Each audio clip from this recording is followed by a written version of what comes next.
Selamat malam, salam sejahtera dalam kasih Tuhan Yesus Kristus. Bapak Ibu Saudaraku, sebelum malam hari ini kita masuk dalam peristirahatan kita akan merenungkan kebenaran firman Tuhan. Di dalam Roma pasal yang ke-8 ayat yang kedua, firman Tuhan berkata, Roh yang memberi hidup telah memerdekakan kamu dalam Kristus dari hukum dosa dan hukum maut. Bapak Ibu Saudaraku yang saya kasihi dalam Tuhan Yesus Kristus, jika berbicara tentang perubahan karakter manusia, maka istilah metamorfosis adalah istilah yang tepat untuk kita dapat menganalogikan tentang perubahan karakter manusia. Di dalam Kamus Besar Bahasa Indonesia, metamorfosis adalah perubahan bentuk atau susunan yang mengalami perubahan bentuk. Metamorfosis ini, saudaraku, berasal dari bahasa Yunani, berdasarkan kata metamorfosis yang dibagi menjadi 3 bagian, yaitu yang pertama dari kata meta yang berarti di antara, setelah, dan sekitar. Kemudian yang kedua dari kata morfe yang berarti bentuk, dan yang ketiga adalah kata osis yang berarti bagian dari. Singkatnya, istilah metamorfosis ini, saudaraku, adalah perubahan bentuk yang terjadi pada hewan selama perkembangan hidupnya berlangsung. Tentu contoh yang paling kita kenal, saudaraku, yaitu perubahan dari seekor ulat menjadi kupu-kupu. Dan kita tahu bersama karakter dari ulat ini selalu dianggap sebagai hama tanaman dan terlihat menjijikan, saudaraku, ya, bagi sebagian orang. Berbeda ketika telah menjadi seekor kupu-kupu. Kupu-kupu ini menjadi hewan yang indah,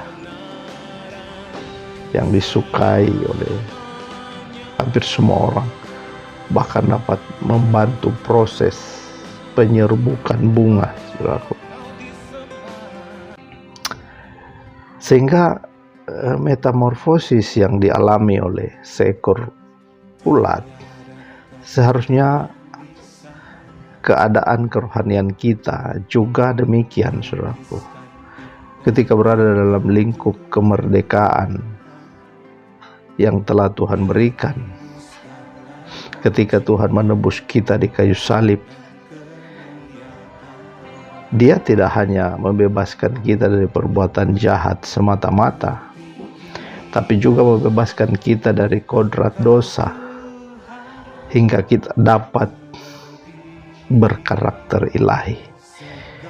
Nah, ini saudara golnya, dan ini adalah suatu anugerah bagi kita, karena kita dari ketidakberdayaan di bawah kuasa dosa, tetapi kita dapat memiliki karakter ilahi oleh anugerah pembebasan Tuhan di kayu salib.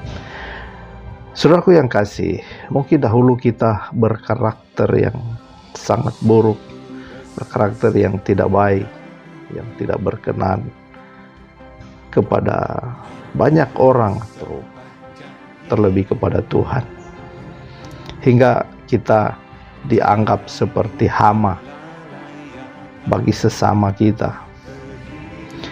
Tapi karena kita telah dimerdekakan, seharusnya kita menjadi pribadi yang sebaliknya, yaitu kita menjadi pribadi yang memiliki karakter yang semakin hari semakin baik, semakin hari semakin benar, sehingga menjadi berkat bagi sesama, menjadi teladan bagi orang lain, menjadi teladan bagi sesama. Sehingga saudaraku, dengan demikian Tuhan dapat disenangkan. Kenapa? Karena kita dapat membawa keharuman bagi banyak orang. Jadi bukan sebuah batu sandungan, saudaraku. Sehingga perlu dipertanyakan, jika kita memanggil dia Bapa, kita berseru kepada dia adalah Tuhan yang adalah juru selamat kita, tetapi kita masih kecenderungan menjadi batu sandungan bagi orang lain, atau kita terkadang masih seperti hama yang menjijikan di tengah banyak orang. Dengan keberadaan kita, orang lain banyak yang merasa terganggu atau tidak suka dengan karakter dan sikap atau cara hidup kita. Nah, saudaraku yang kasih dalam Tuhan,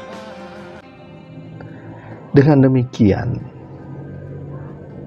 karakter ilahi ini merupakan sebuah tanda bagi orang-orang yang telah merdeka di dalam Tuhan. Jadi karakter ilahi ini begitu penting bagi kita, karena tidak mungkin kita berkata kita telah merdeka secara rohani, namun kita tidak diimbangi dengan karakter ilahi yang dapat dirasakan oleh sesama kita setiap hari.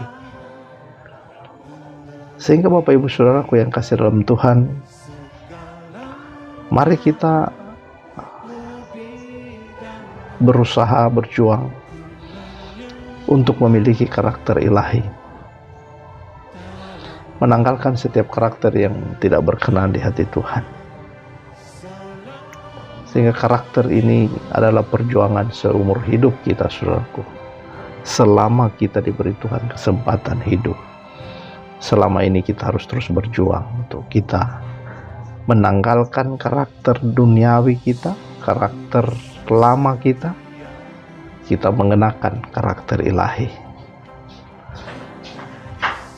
agar kita dapat berdampak positif bagi sesama kita. Ini kebenaran firman Tuhan di malam hari ini. Kiranya kita sekalian diberkati oleh Tuhan, kita terus memiliki karakter ilahi. Tuhan Yesus memberkati kita semua. Selamat malam dan shalom.